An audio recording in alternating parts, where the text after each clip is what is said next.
Díomh fáistí múta brín an seo, tá just gonna haspáin díomh chunas mar bheith cuasaí nuair iligean sibh scoil an bhart se chuan.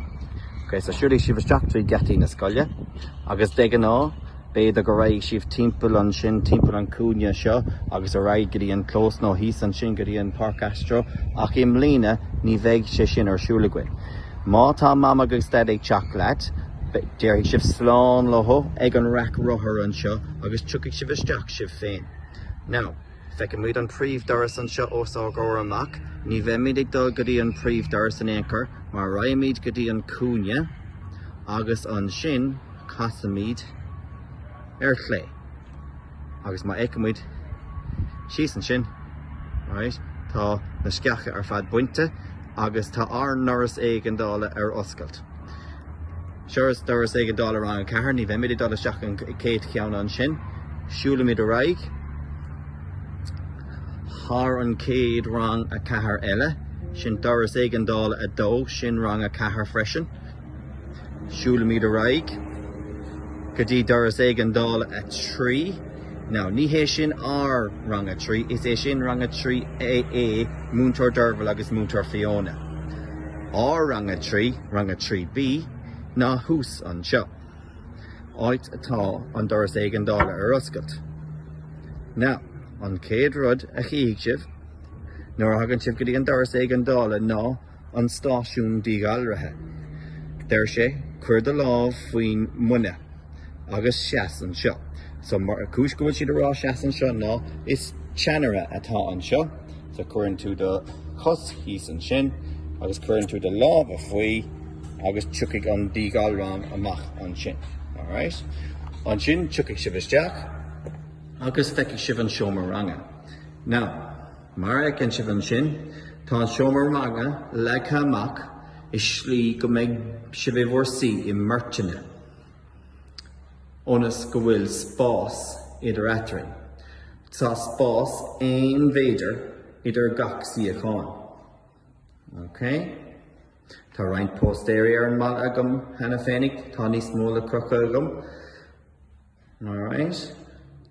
Okay, so tuairisc sé sin tuairim díomh ar faoi legan amach an seomra, agus bord an bhúntóra hús an sin ag bar an seomra. Alright, so sin legan amach an seomra. Nuair a hagann sibh isteach ar maidin, síigh sibh ag an mórt, okay, agus beidh sibh an sin na háiteanna sin a chuineáil ar feadh tamalín. Arás an seo, amach an seo arís, ag amlón, beidh stáisiún difriúil ag gach ile rang.